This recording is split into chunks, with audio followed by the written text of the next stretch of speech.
Hello. I haven't been reading anything out for the last couple of days. A,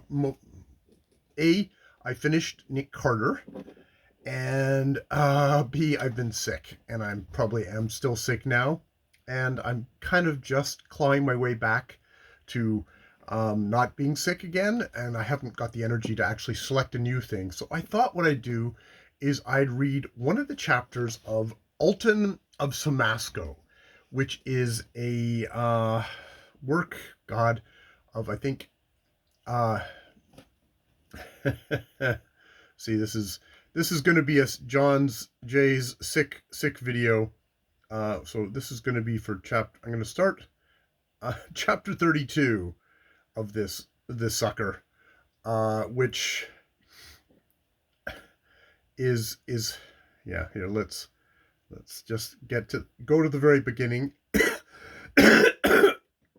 of this work. Jesus is going to be great. Yes, this is Alton of Samasco, A Romance of the Great Northwest by Harold Blind Bindloss, a Brit who did live in Canada and live in Africa, I believe, for a while. I'm not quite sure what part of Africa, and wrote kind of novels out of both of those experiences. Though apparently his Canadian novels were maybe more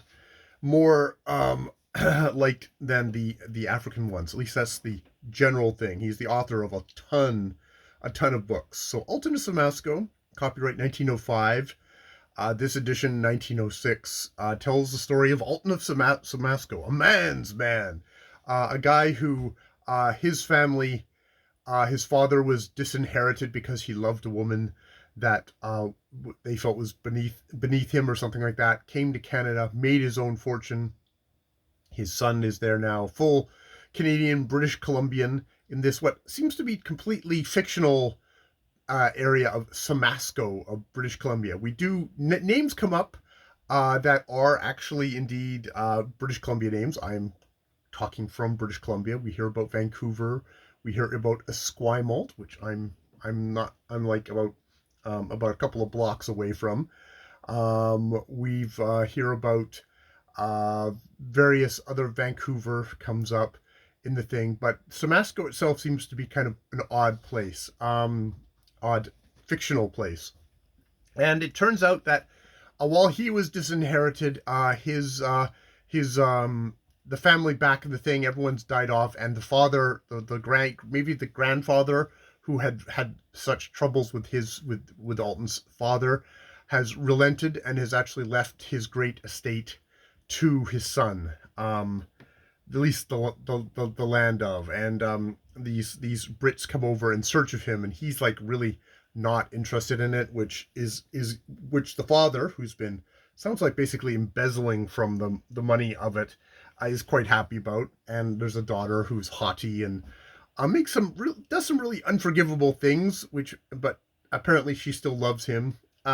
There's a whole thing. There's an evil, no good guy who is trying to basically buy up all the land and exploit everyone in the thing. Where Alton is very much coming from the point of view of like, no, it's the people who do the work should actually get the benefit of stuff. It's very socialist in that way versus, kind of an American thing of it's you just do people out of the thing. Well, I mean, the Americans have the romance of they romance the idea of the lone settler, but we know who wins in the end, and it isn't the lone settler; it's the big corps that come in and buy up everything later. But so it's familiar in that sense.